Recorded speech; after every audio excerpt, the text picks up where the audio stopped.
जाता है। बहुजन आंदोलन क्या चीज है? कांसीराम साहब ने कहा कि बहुजन समाज पार्टी बनाना आसान है, लेकिन बहुजन समाज बनाना मुश्किल है। बहुजन समाज पार्टी बनाना आसान है, लेकिन बहुजन समाज बनाना मुश्किल है। इसका भाव क्या हुआ? अलग अलग जाति में बटे हुए लोग, 6000 से अधिक जातियों में बटे हुए लोग अगर जातिवाद के दंश से पिसते रहते हो, अगर जाति के बाड़े में बंद रहते हो, जाति रूपी बैरियर में बंद रहते हो, आप उसके समर्थक बने रहते हो, तो फिर आप बहुजन आंदोलन बहुजन नहीं कहलाओगे। आप बहुजन कहलाओगे। अपनी जाति के बैरियर को तोड़ देते हो। आप अपनी जाति के बैरियर को तोड़ करके आप एक मंच पर आ जाते हो, आप एक प्लेटफॉर्म पर आ जाते हो, आप तो आप बहुजन बन जाते हो। और यदि अपनी जाति के बाड़े में बंद रहते हो तो आप अल्पजन हो जाते हो। तो कांसीराम जी ने कहा कि हमें बहुजन समाज बनाना है, एक ऐसे समाज का निर्माण करना है जो बुद्ध को मानता हो, जो कबीर को मानता हो, जो रविदास को मानता हो, जो ज्योतिबा राव फूले के पच्चिन्हों पर चलने वाला हो, जो कुर्मी समाज में जन्मे साहू जी महाराज की विचारधारा पर चलने वाला हो, जो बाबा साहेब डॉक्टर अम्बेडकर की विचारधारा पर चलने वाला हो, जो कांसीराम साहब की विचारधारा पर चलने वाला हो।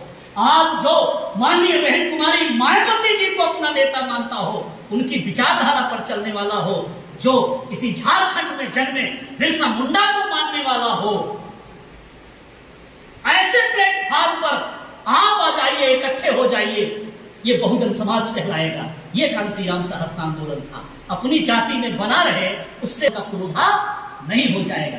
ये लोग जो बहुजन शब्द बोल रहे हैं, हमारे शब्द को हाईजैक किया है, चुराया है, हमारे ही आंदोलन को कुचलने के लिए ये बहुजन शब्द का उच्चारण कर रहे हैं। सम्मानित साथियों, आज के दौर में बहुत सावधान रहने की जरूरत है। आप लोगों को अलर्ट रहने की जरूरत है। कांसीराम जी ने एक नारा लगाया था, जब बामसेब के बाद DS4 बनाया और फिर BSP बनाया, तो एक नारा लगाया था, जो बहुजन की बात करेगा वो दिल्ली से राज करेगा। कांसीराम साहब का बहुजन क्या है भाई? उसमें 85 होते हैं, SC ST OBC माइनॉरिटी होता है, अकेले 51-52% OBC समाज है उसमें। मीनिंग क्या निकली कि जो OBC की बात करेगा वो दिल्ली पर राज करेगा, अर्थात जो पिछड़ों की बात करेगा वो दिल्ली पर राज करेगा। हमारे पिछड़े भाई समझ नहीं पाए अभी तक, हमारे पिछड़े तैयार नहीं हो पाए। उत्तर प्रदेश में 4 बार BSP की सरकार आई, यूपी में थोड़े थोड़े लोग तैयार हुए, लेकिन अगर हम बात झारखंड की करें, बिहार की करें या दूसरे राज्यों की, पूरे देश की करें, वो हमारे OBC के भाई कांसीराम साहब का आह्वान स्वीकार नहीं कर पाए।